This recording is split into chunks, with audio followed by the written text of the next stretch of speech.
Hello everybody. Today I am going to teach you how to weave your ghungroo. Not पैरों पे कैसे बांधना नहीं, but if your ghungroo snaps, how to open all the ghungroos separate out of the thread. That's very easy, but then how to put them in the new thread and how to weave them. So let's learn how to weave the ghungroos. So especially the senior students, diploma upwards, graduates, visharad, all these level where the practice is much more higher and the snapping of the ghungroos happen faster, and that's why it's important that you should know how to make your own ghungroo so that you can go on and you are not jeopardized at the time of the program. आइए सीखते हैं. Typically, we will be using a strong cotton thread, a round thread made up of cotton. It should not be plastic coated because plastic coated thread, after you tie the ghungroo, when you start putting the knot, the plastic coated thread will not have the proper knot. And that's why it's important to have a proper cotton round and strong thread to put the ghungroos. As you can see, as you start putting the ghungroo, this thread opens up. So then it becomes a tedious job to put all the ghungroos. So either you, in case of young girls, it's 75 ghungroos, grown-up girls, it may be 100 or even more than 100 in one leg. So what we use is, we use this sewing machine thread and we use the fine thread to lock the opening part of the ghungroo thread.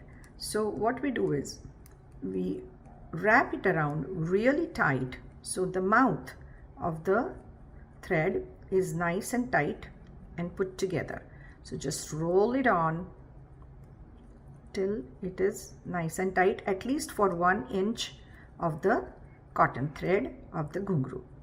So now this thread is nice and tight, the opening, so it will not open up. And then make sure before putting the ghungroo that every ghungroo has the bead in it. If it doesn't have the bead, take the bead, put it in, and with a plier close the petals and then make sure that the ghungroo is functional. And then, so you start putting all the ghungroos. Not only that, after putting the ghungroos, make sure that you spread them over. In the sense, let them keep on going all the way down. So at the end, you need at least 18 inches of thread before you start weaving the ghungroo. What is most important, before you start weaving your ghungroos, once you are done putting the ghungroos in the thread, spread them over. More you spread, it will become easy for you. So typically for 100 ghungroos, we need at least 7 meters of thread. If you have smaller ghungroos like 50 ghungroos, you need at least 3.5 meters of thread.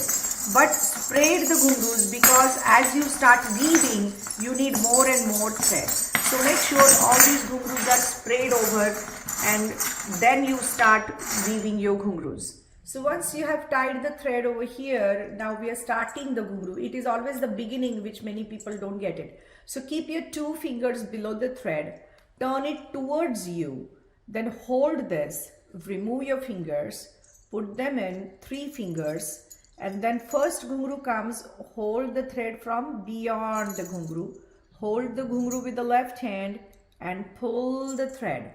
So that's how your first loop is created. Now this is your moving thread, and when you give a jerk from this side, this becomes tighter. So always remember your fingers should be facing downside. Then you pull this thread and the loop becomes smaller. Hold the ghungroo, pull the thread. So that's how you should be doing. So here we go, we pull the thread and that becomes smaller.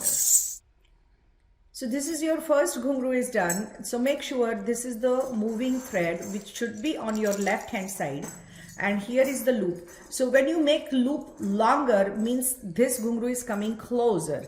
So you stop it, pull this thread, the loop becomes smaller, hold the ghungroo, pull the thread and give it a jerk from the pinky side, and then again pull this, the next ghungroo comes closer, and then pull the thread in your left hand and the loop becomes smaller, and again give it a jerk, and slowly you will see a nice braided design will start. Now I'm doing this faster so you will realize that how we can really weave it quick and fast. And as you keep doing it, as you can see, a very nice braided design is created, and that's how the ghungroo starts taking shape, and eventually you weave into as many ghungroos you want, and as you finish weaving all the ghungroos, I'll show you that how the last ghungroo is to be locked. So now we have completed 50 ghungroos. Just for the heck of it, I am stopping at 50. So this is my last 50th ghungroo. I am weaving the last final ghungroo. So this is done. Now the question is, how do we finish it? It's very easy. So all the remaining ghungroos are still down there, and as I said, at the end of the thread, or rather both the ends, you need at least 18 inches. In case of small younger girl, 15 inches is also good. So from here continuing all the way up to here, I feel it is definitely 15 to 18 inches. So all I do is make sure you hold this, don't let go of the loop, because if you let go of the loop, this whole thing will open. Now get hold of the scissor and take the scissors, and all you do is